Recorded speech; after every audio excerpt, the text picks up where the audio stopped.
The invention of the electric violin was all about turning up the volume. It was back in the big band era, and the sound of the traditional violin was overpowered by the horns and drums. Amplifying the violin changed everything.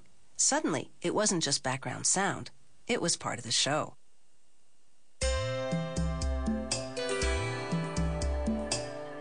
The wired violin comes in different shapes because it doesn't rely on the body to resonate sound. This craftsman builds his electric violins one piece at a time, starting with the neck. He traces the shape onto a piece of maple. Then he outlines the top plate. He uses walnut for the lower bout or bottom part, as well as for the backbone of the violin.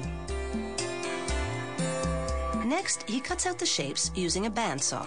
His goal here is to be very precise, because the closer he cuts to the outline, the less sanding he'll have to do later.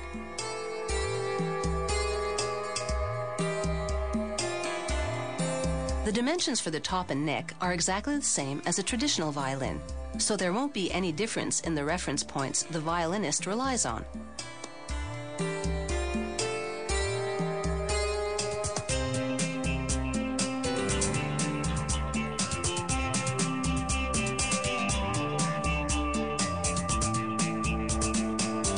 The lower bout is very stylized, and the head is more streamlined than a traditional violin.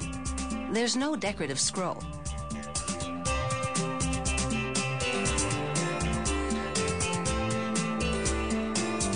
Next, he chisels out a cavity in the head of the violin to create the peg box.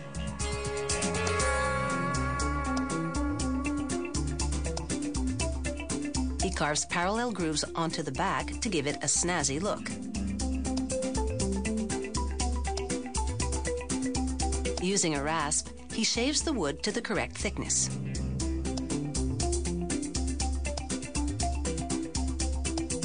He drills holes for the tuning pegs into the side of the peg box, one for each of the 4 strings.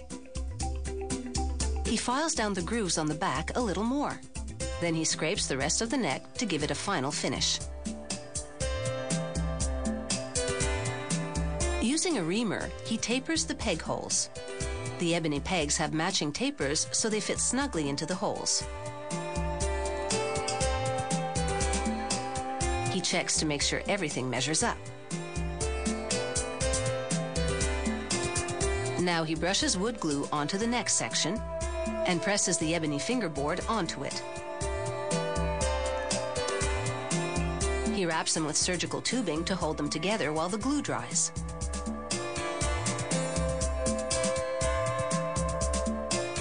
He drills 2 assembly holes in the top piece and makes corresponding holes in the other parts.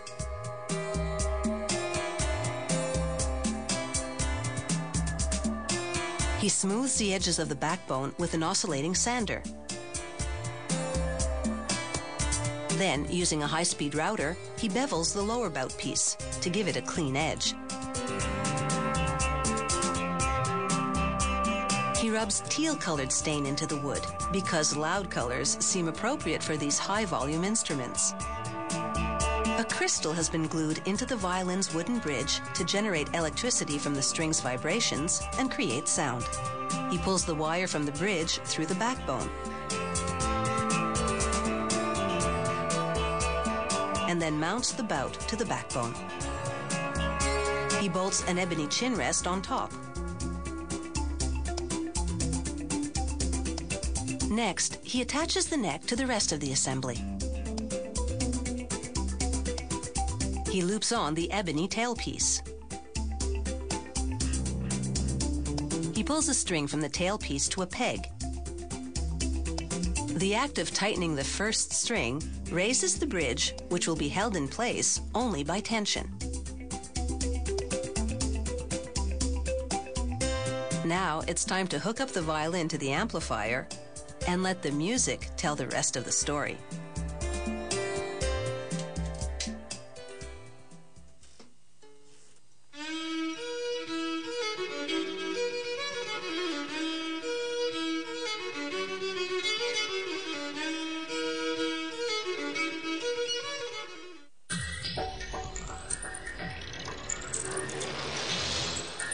If you have any comments about the show, or if you'd like to suggest topics for future shows, drop us a line at www.howitismade.net.